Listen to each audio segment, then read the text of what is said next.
friends, I have another story for you. This is one of my favorites. Today we're going to read The Velveteen Rabbit. I absolutely love this story. It won the Newbery Award. We've talked about the Caldecott Award, which is only for picture books, but this is just for children's literature. So The Velveteen Rabbit was one of the Newbery Award winners. It was written by Margery Williams Bianco. This one was illustrated by Moniquie, Felix, but if you could get your hands on the original that has the illustrations by William Nicholson, please do. So she is from England, and so they talk about things like brackens and things like that out in the woods, and that's not what we have a whole lot of here in North Texas. So it's interesting to read, and it was written in 1922. That was a long time ago. So let's get started. The Velveteen Rabbit. Oh, look at that pretty picture at the front. Oops, I missed the title page.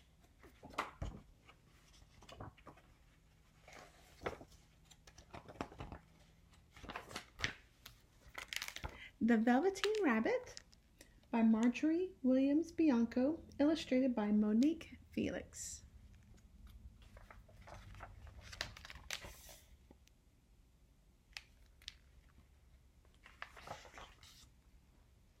There was once a Velveteen Rabbit, and in the beginning he was really splendid. He was fat and bunchy as a rabbit should be. His coat was spotted brown and white, and he had real thread whiskers, and his ears were lined with pink sateen. On Christmas morning, when he sat wedged in the top of the boy's stocking with a sprig of holly between his paws, the effect was charming. There were other things in the stocking, nuts and oranges and a toy engine and chocolate almonds and a clockwork mouse. But the rabbit was quite the best of all. For at least 2 hours the boy loved him. And then aunts and uncles came to dinner, and there was a great rustling of tissue paper and unwrapping of parcels, and in the excitement of looking at all the new presents, the Velveteen Rabbit was forgotten.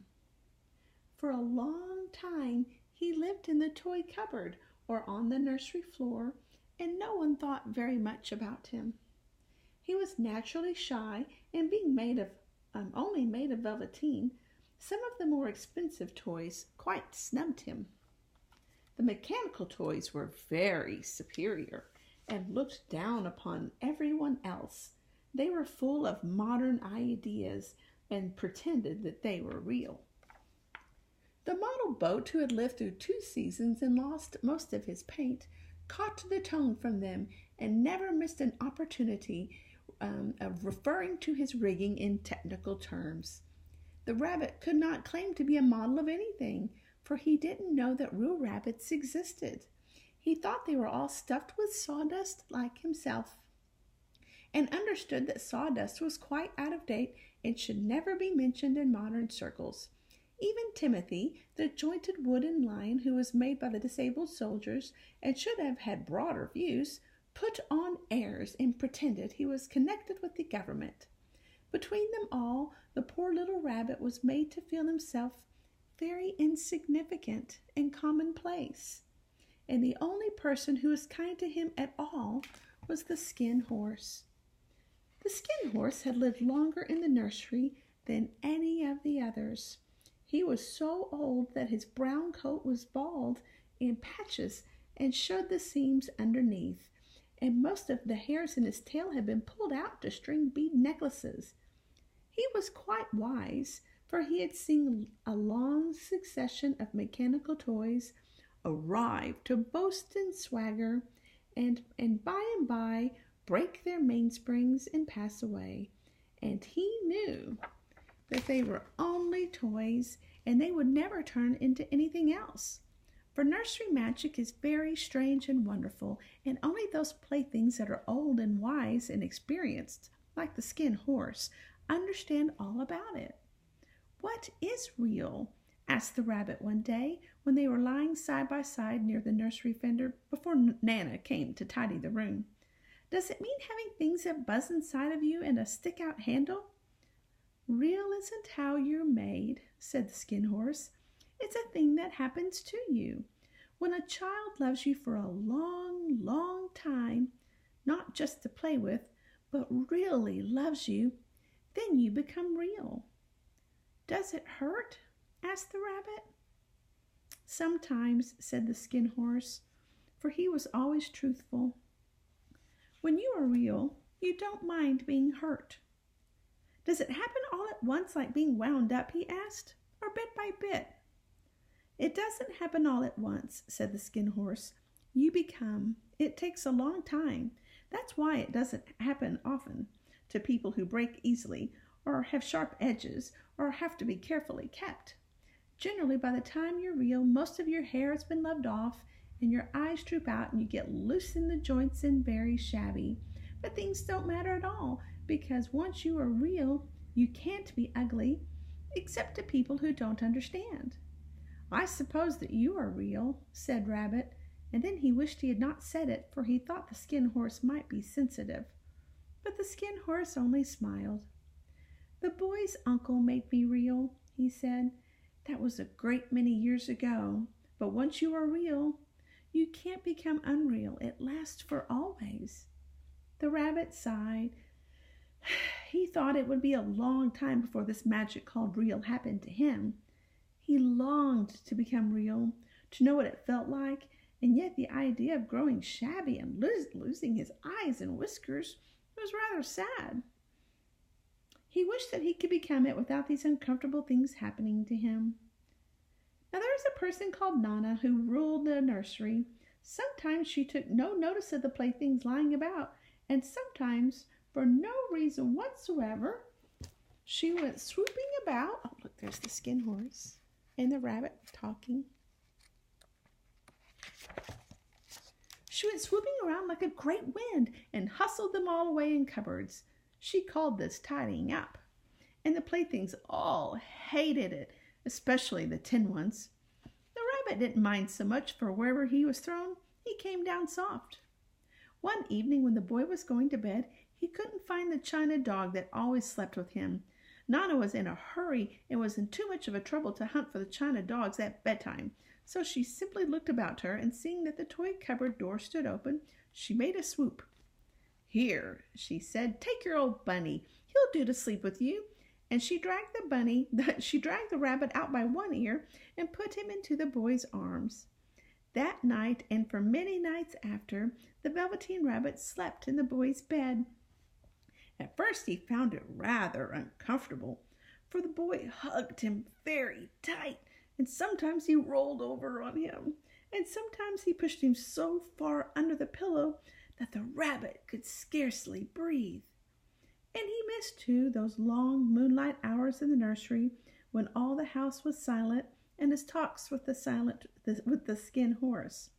But very soon he grew to like it, for the boy used to talk to him and made nice tunnels for him under the bedclothes that he said were like burrows for the real rabbits that they lived in. And they had splendid games together, and whispers when Nana had gone away to her supper and left the night light burning on the mantelpiece. And when the boy dropped off to sleep, the rabbit would snuggle down close under his little warm chin and dream, with the boy's hands clasped close around him all night long. And so time went on, and the little rabbit was very happy, so happy that he never noticed how his beautiful velveteen fur was getting shabbier and shabbier. His tail was becoming unsewn, and the pink rubbed off his nose where the boy had kissed him. Spring came, and they had long days in the garden, for wherever the boy went, the rabbit went too. He had rides in the wheelbarrow and picnics on the grass, and lovely fairy huts built for him under the raspberry canes behind the flower border.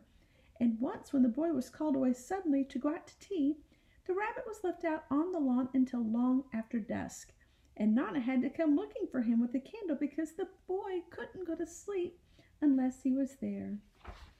He was wet with dew and quite earthy from diving into the burrows the boy had made for him in the flower bed, and Nana grumbled as she rubbed him off with a corner of her apron.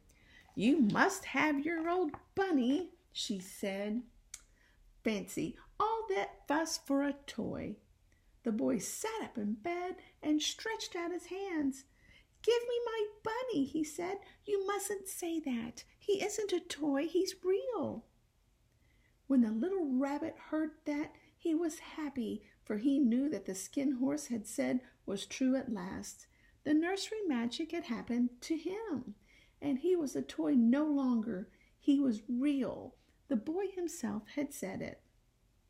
That night he was almost too happy to sleep, and so much love stirred in his little sawdust heart that it almost burst, and into his boot-button eyes that had long ago lost their polish, there came a look of wisdom and beauty, so that even Nana noticed it the next morning when she picked him up and said, "I declare if that old bunny hasn't got quite a knowing expression."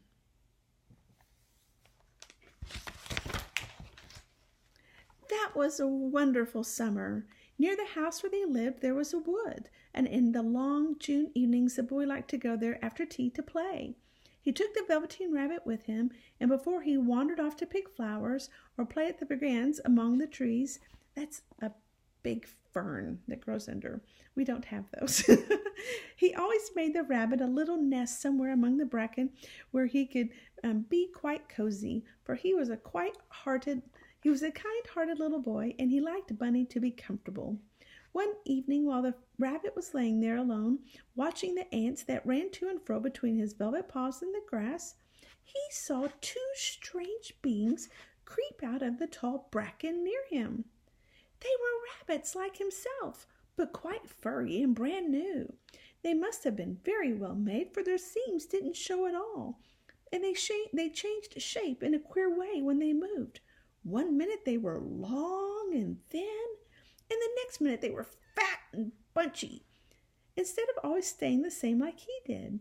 Their feet patted softly on the ground, and they crept quite close to him, twitching their noses, while the rabbit stared hard to see which side the clockwork stuck out, for he knew that people generally have something to wind them up. But he couldn't see it. They were evidently a new kind of rabbit altogether. They stared at him, and the little rabbit stared back, and all the time their noses twitched. "Why don't you get up and play with us?" one of them asked. "I don't feel like it," said the rabbit, for he didn't want to explain that he had no clockwork. "Oh," said the furry rabbit, "it's as easy as anything," and he gave a big hop sideways and stood on his hind legs. "I don't believe you can," he said. "I can," said the little rabbit. "I can jump higher than anything." He meant that when the boy threw him, but of course he didn't want to say so. "Can you hop on your hind legs?" asked the furry rabbit. That was a dreadful question, for the Velveteen Rabbit had no hind legs at all. The back of him was made in all of one piece, like a pincushion. He sat still in the bracken and hoped that the other rabbits wouldn't notice. "I don't want to," he said again. See, there's the two real bunnies. Can you find the Velveteen Rabbit? Way over here in the corner.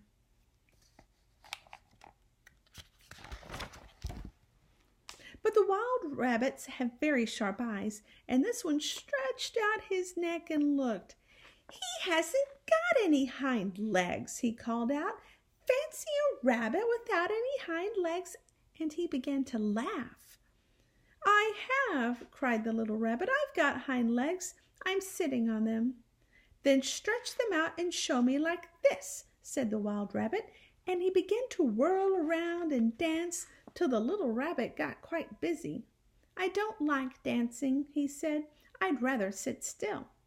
But all the while he was longing to dance, for a funny new tickly feeling ran through him, and he felt that he would give anything in the world to be able to jump about like these rabbits did. The strange rabbit stopped dancing and came quite close. He came so close this time that his long whiskers brushed the Velveteen Rabbit's ear. And then he wrinkled his nose and suddenly flattened his ears and jumped backwards. "He doesn't smell right," he exclaimed. "He isn't a rabbit at all. He isn't real." "I am real," said the little rabbit. "I am real. The boy said so." And he nearly began to cry. Just then there was a sound of footsteps, and the boy The boy ran past near them, and with a stamp of feet and a flash of white tails, the two strange rabbits disappeared. "Come back and play with me," called the rabbit.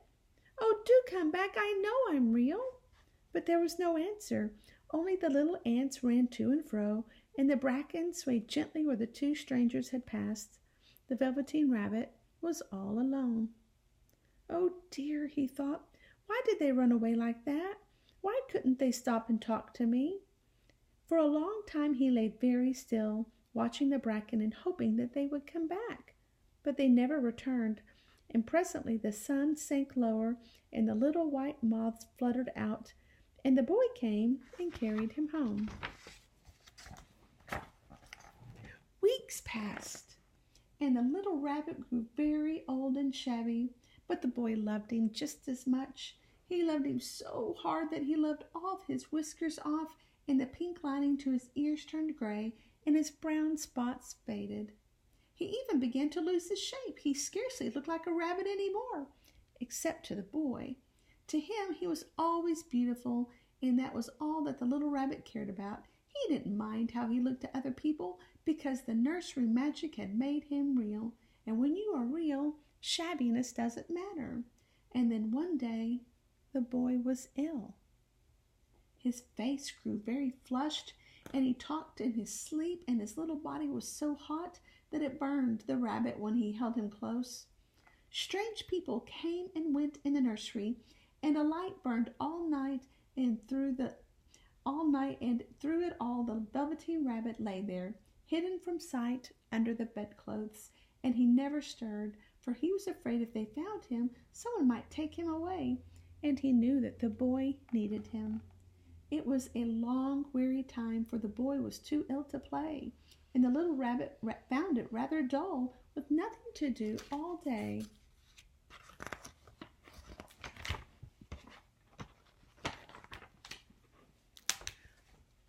All day long, but he snuggled down patiently and looked forward to the time when the boy should be well again, and they would go out in the gardens amongst the flowers and the butterflies and play splendid games in the raspberry thicket like they used to.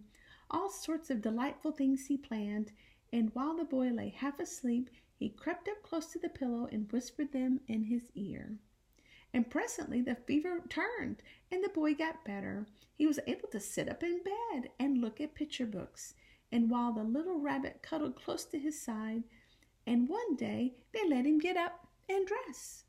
It was a bright sunny morning, and the windows stood wide open. They had carried the boy out to the balcony and wrapped him in a shawl, and the little rabbit lay tangled up among the bedclothes thinking. The boy was going to the seaside tomorrow. Everything was arranged, and now it only remained to carry out the doctor's orders. They talked about it all while the little rabbit lay under the bedclothes with just his head peeking out and listening. The room was to be disinfected, and all the books and toys that the boy had played with in bed must be burnt.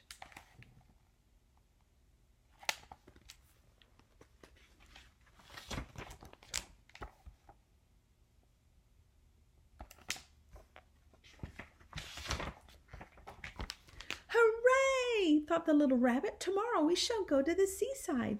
For the boy had often talked of the seaside, and he very much wanted to see the big waves coming in and the tiny crabs and the sand castles. Just then Nana caught sight of him. "How about this old bunny?" she asked. "That?" said the doctor. "Why, it's a mass of scarlet fever germs. Burn it at once." "What? Nonsense! Get him a new one. He mustn't have it any more." And so the little rabbit was put into a sack with the old picture books and a lot of rubbish and carried out to the end of the garden behind the fowl house. That was a fine place to make a bonfire, only the gardener was too busy just then to attend to it.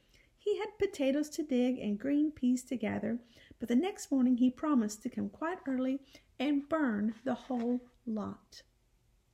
That night the boy slept in a different bedroom, and he had a new bunny to sleep with. It was a splendid bunny, all white, plush, with real glass eyes, but the boy was too excited to care very much about it, for tomorrow he was going to the seaside, and that in itself was such a wonderful thing he couldn't think of anything else. And while the bunny was asleep, while the boy was asleep, dreaming of the seaside, the little rabbit lay among the old picture books in the corner behind the fowl house, and he felt very lonely. The sack had been left untied, and so by wriggling a bit, he was able to get his head through the opening and look out. He was shivering a little, for he had always been used to sleeping in a proper bed, and by this time his coat had worn so thin and threadbare from hugging that it was no longer any protection to him.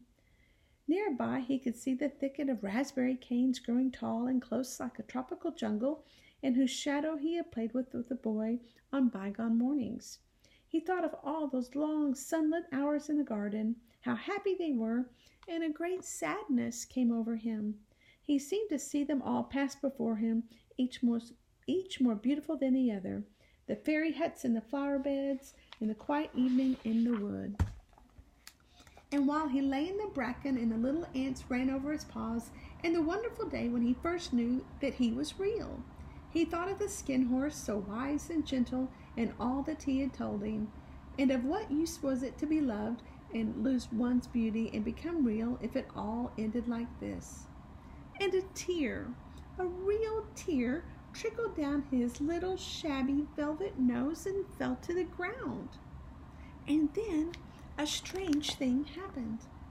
For where the tear had fallen, a flower grew out of the ground, a mysterious flower not like any that had grown in the garden. It had splendid green leaves the color of emeralds, and in the center of the leaves a blossom like a golden cup. It was so beautiful that the little rabbit forgot to cry and just lay there watching it.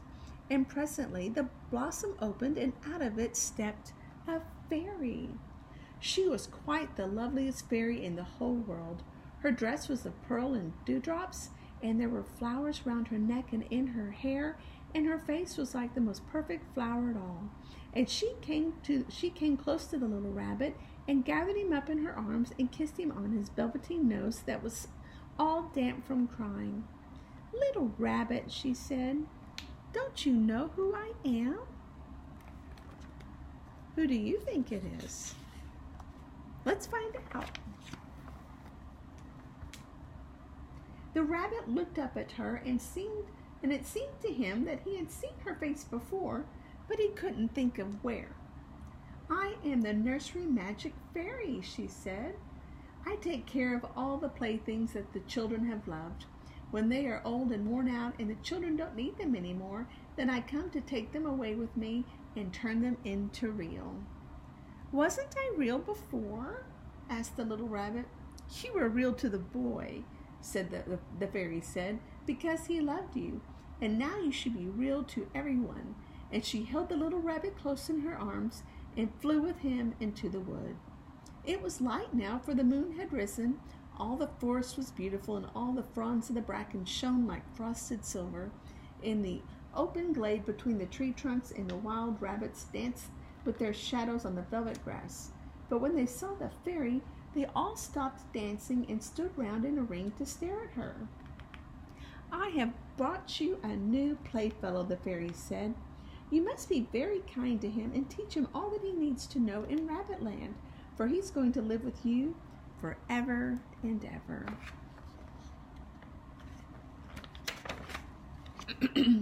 And she kissed the little rabbit again and put him down on the grass. "Run and play, little rabbit," she said.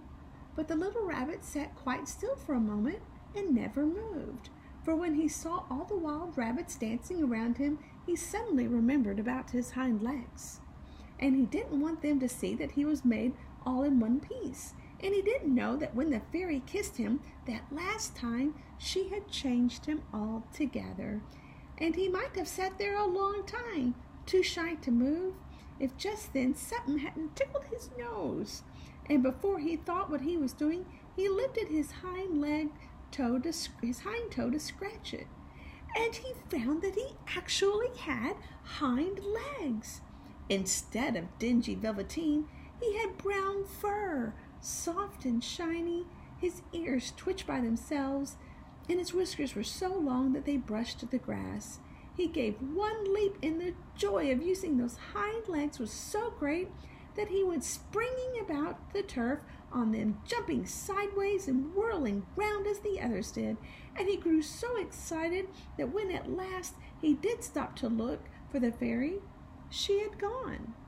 He was a real rabbit at last, at home with other rabbits.